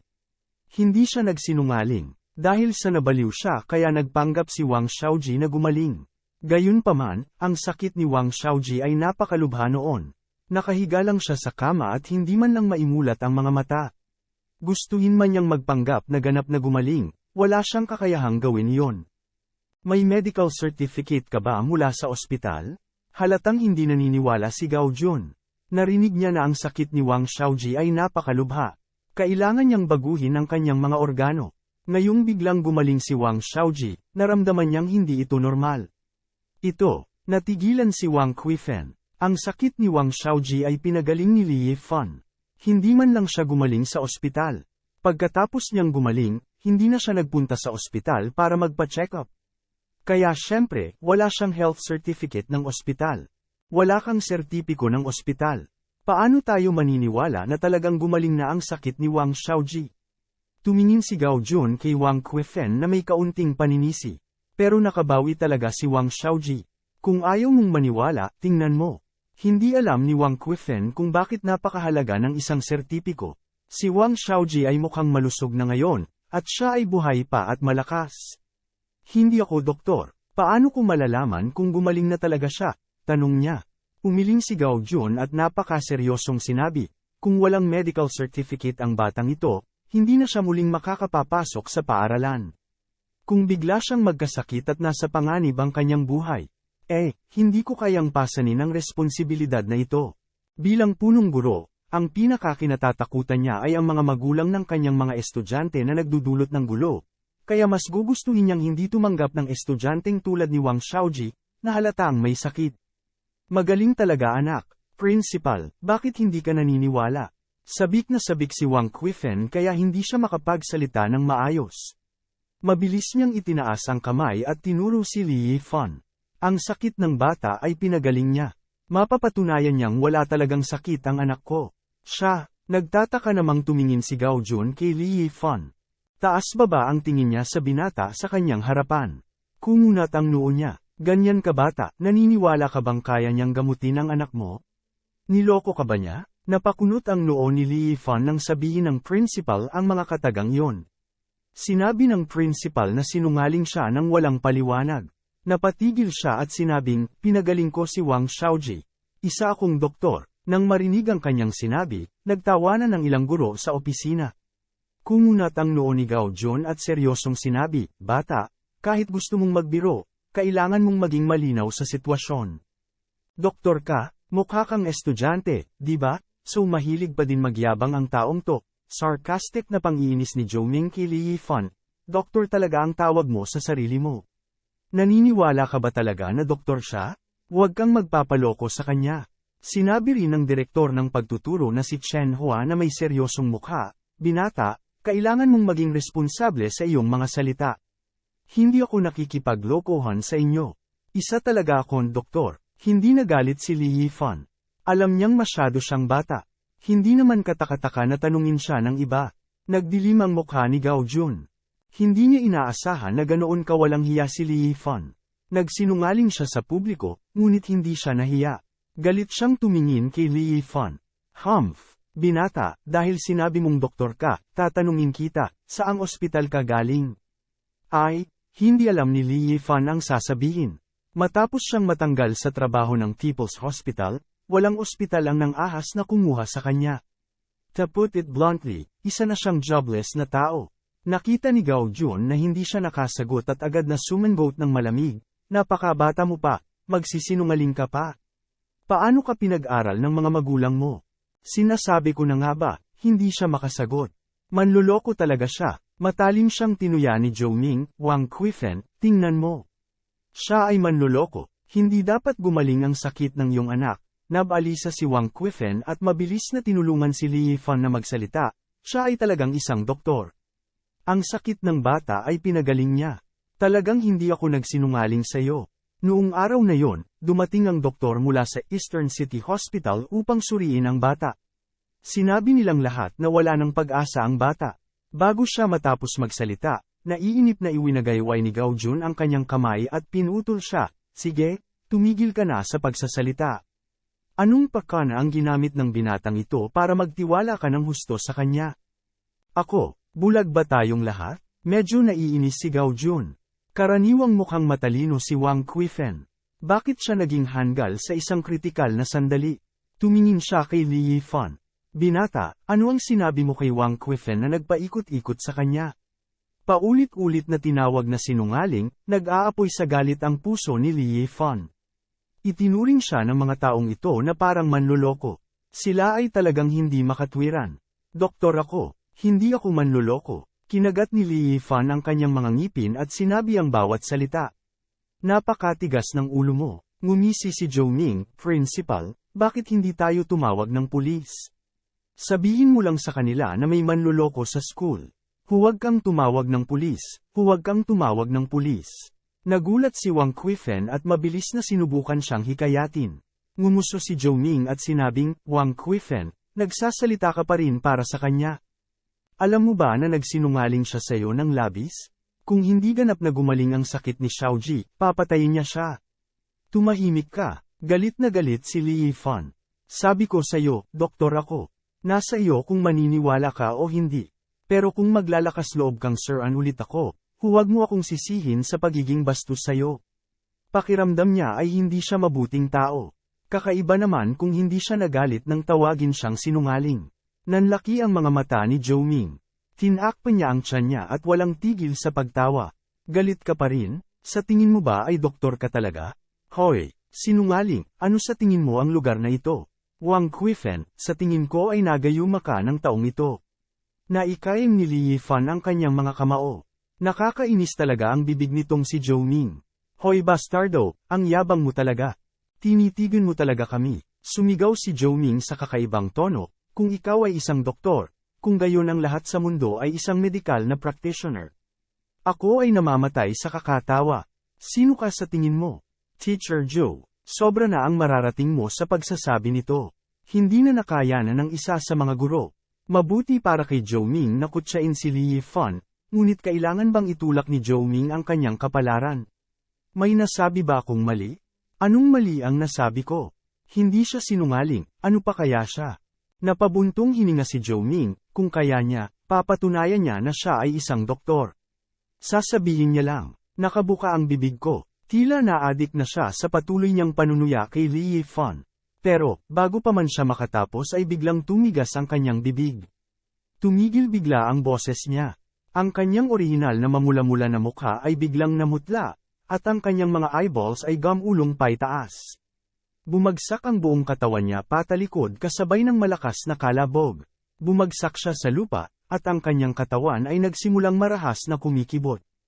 Puting foam ang lumabas sa kanyang bibig, at ang kanyang mga kamay ay nanginginig at umindayog sa lupa na parang kamakaway. Kakaiba ang itsura nito. Ang biglaang pagliko ng mga pangyayari ay gumulat sa lahat. Sa oras na napagtanto nila ang nangyari, si Zhou Ming ay bumagsak na sa lupa. Teacher Zhou, anong nangyari sa'yo? May epilepsy siya. Nasaan ang gamot niya? Bilasan mo ilabas mo. Gulat na gulat ang mga guro. Medyo natarante rin sina Chen Hua at Gao Jun. Sumugod ang ilang guro at sinubukang iligtas siya. Tumigil ka. Huwag mo siyang hawakan. Sa sandaling ito, malamig na sumigaw si Li Yifan, lahat kayo, tumabi. Bakit ba nakikialam ka? Kung papatayin mo siya, magiging mamamatay tao ka. Galit na sigaw ni Chen Hua. Gusto niya talagang gumawa ng gulo sa mahalagang puntong ito. Ako ay isang doktor, sabi ni Li Yifan sa malakas at malinaw na boses. Bullshit. Galit na galit si Gao Jun. Itinuro niya ang pinto at galit na sinabi, palayasin mo siya. Si Wang Qifen ay nababalisa sa kanyang puso at mabilis na sumigaw.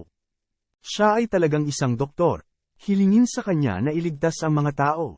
Paano siya magiging doktor? Hindi ito pinaniwalaan ni Gao Jun. Tumingin siya kay Zhou Ming na lalong tumitindi. Anong nakatayo pa kayo dyan? Bilasan mo ilabas mo ang gamot at ibigay sa kanya para makakain. Mabilis na pumunta ang ilang guro at kinuha ang pang-emergency na gamot sa bulsa ni Zhou Ming para inumin niya. Gayunpaman, pagkatapos uminom ng gamot, hindi nabawasan ang mga sintomas ng epilepsy ni Zhou Ming. Sa halip, nagpakita ito ng mga palatandaan ng paglala. Iniligtas ko siya. Malinaw, hindi naniwala si Gao Jun sa kanyang mga sinabi. Kalokohan. I think you are killing more or less. Sa napakahabang silver needle, mamamatay siya. Sinabi ni Li Yifan sa malalim na boses, ako ang mananagot sa kanyang pagkamatay. Paano ka magiging responsable? Stop it. Kahit anong mangyari, hinding-hindi hahayaan ni Gao Jun si Li Yifan na tratuhin siya. Masyadong nakakatakot ang pilak na karayom na yon. Hindi siya naglakas loob na isipin na ang gayong mahabang pilak na karayom ay talagang tatusok sa katawan ni Zhou Ming. Kapag namatay siya, pananagutan ko. Hinawakan ni Li Yifan ang silver needle at mabilis na ipinasok ang needle. Tumigil ka, hindi napigilan ng ilang guro na mapasigaw sa gulat. Gayunpaman, kumilos si Li Yifan na parang hindi niya narinig ang mga ito. Dinampot niya ang isa pang pilak na karayom at mabilis na itinusok ito sa dibdib ni Zhou Ming. Napatingin ang lahat sa kanyang mga kilos at naramdaman nilang namamanhid ang kanilang mga anit. Isa lang ang nasa isip nila. Tapos na, si Zhou Ming ay malapit na niyang saksakin hanggang sa mamatay. Gayunpaman, ang ikinagulat nila ay hindi nangyari ang inaasahang kamatayan. Habang nagpasok si Li Yifan ng ilang pilak na karayom sa katawan ni Zhou Ming, unti-unting tumigil ang pagkibot ni Zhou Ming. Nanlaki ang mata nila. Nang ipasok ang ika-13 pilak na karayom sa acupuncture point sa lalamunan ni Zhou Ming, ang 13 acupuncture point ay nag-vibrate sa kakaibang frequency. Ang dalas ay tila sumasalamin sa isa't isa, na bumubuo ng kakaibang magnetic field. Nagkaroon ng espesyal na daloy ng hangin na dumadaloy sa pagitan ng 13 punto ng acupuncture. Tapos na, nakahinga ng maluwag si Li Yifan, at bakas ng kagalakan ang kanyang mga mata. Ito ang unang pagkakataon na ginamit niya ang medical saint scripture. Ito ang unang pamamaraan ng karayom na ginamit niya. Ito ang unang pamamaraan ng karayom na natutunan niya mula sa medical saint scripture. Ang Chi Gate 13 needles ay batay sa mga acupoint ng vital energy at dugo ng katawan ng tao, at ang vital chi ay ginamit bilang panimulang aklat. Ibinuhos ito sa pilak na karayom upang pasiglahin ang natural na daloy ng vital energy at dugo ng katawan ng tao, at itaboy ang mga sugat sa katawan. Mayroong maraming acupoint sa katawan ng tao, at ang Chi Gate 13 needles ay nahahati sa 13 pamamaraan ng acupuncture. Ang bawat pamamaraan ng acupuncture ay pipili ng isang bahagi ng mahahalagang enerhiya at mga acupoint ng dugo sa katawan ng tao, na nagdudulot ng hindi mabilang na mga kombinasyon, na nakakamit ang epekto ng pagpapagaling ng karamihan sa mga sakit. Napag-aralan na ni Li Yifan ang Chi Gate 13 needles ng maraming beses bago ito, at naunawaan na rin ang paunang paraan ng karayom. Sa sandaling ginamit niya ito, nagpakita ito ng hindi pangkaraniwang epekto ng pagpapagaling. Mabilis na huminto ang pagkibot ni Zhou Ming, at naging matatag ang kanyang paghinga. Tumigil siya sa pagbubula sa gilid ng kanyang bibig, at bumalik sa normal ang kanyang mukha. Pumalakpak si Li Yifan, tumayo, at tumingin sa mga tao. Ayos naman siya, binuksan ni Zhou Ming ang kanyang mga mata. Siya ay medyo nalilito, at pagkatapos ay natagpuan niya ang kanyang sarili na nakahiga sa lupa. Anong nangyari sa akin? Bakit ako nakahiga sa lupa? Sigaw Jun at ang iba ay nanlaki ang kanilang mga mata sa gulat. Hindi sila makapaniwala sa kanilang nakita. Talaga bang pinagaling ni Li Yifan si Zhou Ming? Paano ito posible? Si Chen Hua ay nabuhay ng higit sa kalahati ng kanyang buhay, ngunit hindi pa siya nakakita ng ganoong kakaibang bagay. Bakit lahat kayo nakatingin sa akin?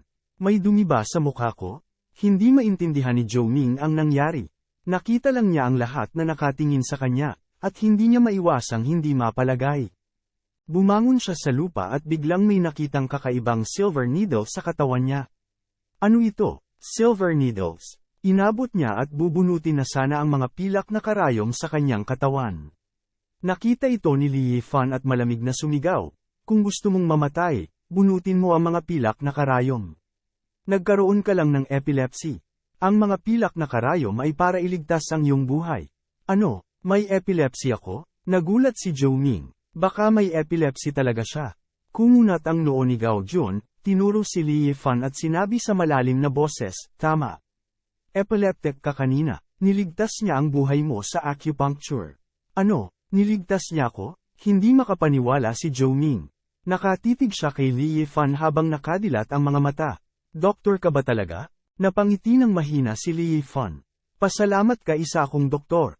Kung hindi, baka ngayon wala ka na, nang dahil sa sakit mo. Ako, saglit na hindi ito matanggap ni Zhou Ming. Hindi siya makapaniwala na si Li Yifan ay isang doktor. Sabi ko nga, Dr. Si Yifan, pero wala ni isa sa inyo ang naniwala sa akin. Well, sa puntong ito siguro naman, paniniwalaan niyo na ako, hindi ba? Nakangiting sabi ni Wang Qifen. Naniniwala kami. Nakangiting sabi ni Chen Hua. Inilibot ni Wang Kuifen ang kanyang mga mata. Isinusumpa mo lang na hindi Dr. Si Yifan, kundi sinungaling. Niloko niya ako. Agad namang napahiya si Gao Jun at ang iba pa. Naalala nila na sobrang intense ng reaksyon nila kanina. Hindi sapat na sabihin nilang sinungaling si Li Yifan, at patuloy nila siyang tinutuya at kinukutya. Lalo na si Zhou Ming, na sobrang nahihiya na hindi niya alam kung ano ang gagawin. Naalala niyang tinuro niya ang ilong ni Li Yifan at pinagalitan siya. Ang kanyang mga salita ay hindi kasiya siya sa pandinig. Ilang saglit, nakaramdam siya ng kaunting pagkabalisa. Tumingin siya kay Li Yifan at hindi alam ang gagawin. Tumingin sa kanya si Li Yifan. Hindi pa lubusang magaling ang iyong sakit. Matatanggal lang ang mga pilak na karayom sa iyong katawan pagkatapos ng 10 minuto.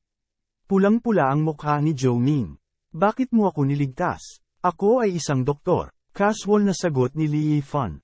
Pero, niloko lang kita, tapos niligtas mo pa ako? Hindi ka ba galit? Hindi naintindihan ni Zhou Ming. Masyadong hindi kaaya-aya sa pandinig ang sinabi niya kanina. Kung may manlilibak sa kanya ng ganoon, natatakot siya na hindi niya ito matanggap. Sa sobrang galit niya ay umalis na lang siya, not to mention ang pagliligtas ng buhay ng isang tao. Si Li Yifan ay mukhang kalmado. Ako ay isang doktor. Ang aking tungkulin ay magligtas ng mga tao. Wala kang pakialam kung pag-alitan kita ng ganyan? Hindi makapaniwala si Zhou Ming. Hindi kaya nagkukunwari si Li Yifan na hindi galit? Tumingin sa kanya si Li Yifan at seryosong sinabi, pasensya ka, at doktor ako. Ganun lang ka-simple. Siya ay isang doktor. Ang kanyang tungkulin ay iligtas ang mga tao. Kahit anong mangyari, hindi siya mag-iiwan ng pasyente na mamatay. Hindi niya tungkulin bilang doktor na magtanim ng sama ng loob at pag-usapan ang pagkatao ng pasyente. Pulang-pula ang mukha ni Zhou Ming kaya namula ang kanyang leeg. Napayuko siya sa hiya. I'm sorry, hindi ko dapat sinabi sa'yo yon. Masasabi niyang wala talagang pakialam si Li Yifan. Hindi nagtanim ng sama ng loob si Li Yifan mula sa simula hanggang sa huli. Siya ay malawak ang pag-iisip at ginamit ang mabuti para sa kasamaan. Hindi niya ibinaba ang kanyang sarili sa antas ni Zhou Ming. Nang maisip niya ang kanyang mga kilos ngayon, naramdaman ni Zhou Ming ang pag-aapoy sa kanyang mukha. Nais niyang mawala na lang siya sa lalong madaling panahon. Ano ang ginawa niya ngayon?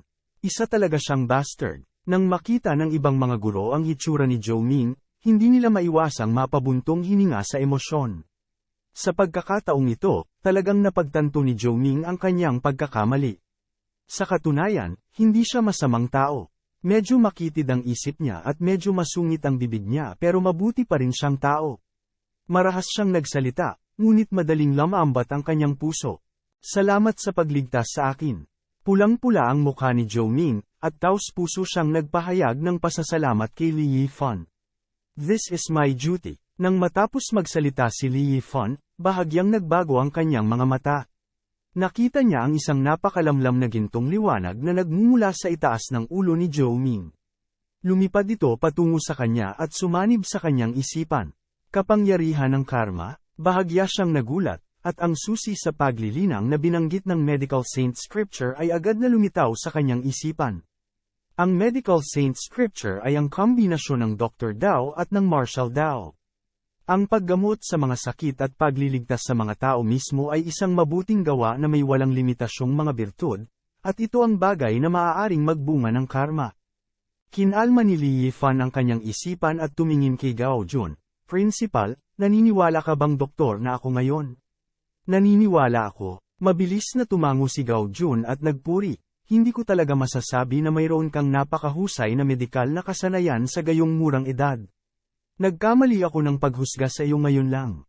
May mali akong nasabi. Kung nasaktan kita sa anumang paraan, huwag isa puso mo. Principal, junior ako at matanda ka. Normal lang na pag-alitan mo ako. Si Li Yifan ay napakahinhin at ngumiti ng napakamagalang. Tsaka doktor ako. Kung hindi ko man lang matatanggap ang kaunting pagdududa na ito, paano ko makukumbinsi ang pasyente? Tama ka. Tumawa ng malakas si Gao Jun. Tuwang-tuwa siya nang marinig ito. Kung ngayon pa lang ay kinasusuklaman niya si Li Yifan, ngayon ay mas nalulugod sa kanyang mga mata si Li Yifan. Pakiramdam niya ay bata pa si Li Yifan at may pangako. Kuya Yifan, ang galing mo talaga. Ngumisi si Wang Xiaoji at masayang sumigaw. Ngumiti si Li Yifan at tumingin kay Gao Jun. Principal, masisiguro kung gumaling na ang sakit ni Xiaoji. Malusog siya, kaya makakabalik na siya sa paaralan para mag-aral. May problema ba? Walang problema. Nakangiting lumapit si Gao Jun at hinimas ang ulo ni Wang Xiaoji. Noong una, ayaw niyang bumalik si Xiaoji sa klase dahil natatakot siyang hindi pa ito gumagaling sa kanyang karamdaman. Kung may mangyari sa kanya, hindi kakayanin ng paaralan ang responsibilidad. Ngayon na naka-recover na siya, syempre makakabalik na siya sa klase. Nakahinga ng maluwag si Wang Qifen nang marinig niya ito. Napangiti siya at sinabing, "Nako, mabuti naman kung ganoon. Makakabalik na rin sa klase ang anak ko. Salamat, Principal." Pumalakpak si Wang Xiaoji at ngumiti. "Salamat, Principal. Kuya Yifan, salamat." Tumingin si Gao Jun kay Chen Hua. "Director Chen, ikaw na ang mag-ayos. Maaari mong pag-usapan sa kanila kung saan mag-aaral si Xiaoji sa unang baitang." "Okay, salamat, Principal." Si Wang Qifen ay lubos na nagpasalamat sa kanya. Pagkatapos ng ilang talakayan, inayos ni Chen Hua si Wang Xiaoji na mag-aral sa ika-4 na baitang. Bagamat mas matanda siya ng bahagya kaysa sa kanyang mga kamag-aral, wala itong gaanong epekto. Para kay Wang Xiaoji, na nahihirapan sa bingit ng kamatayan dahil sa isang malubhang karamdaman at sa wakas ay gumaling na sa kanyang karamdaman, ang makabalik sa paaralan ay ang pinakamagandang wakas. Nangangahulugan nito na maaari siyang pumasok sa paaralan at mag-aral tulad ng ibang mga bata. Kaya niyang mamuhay ng isang normal na bata.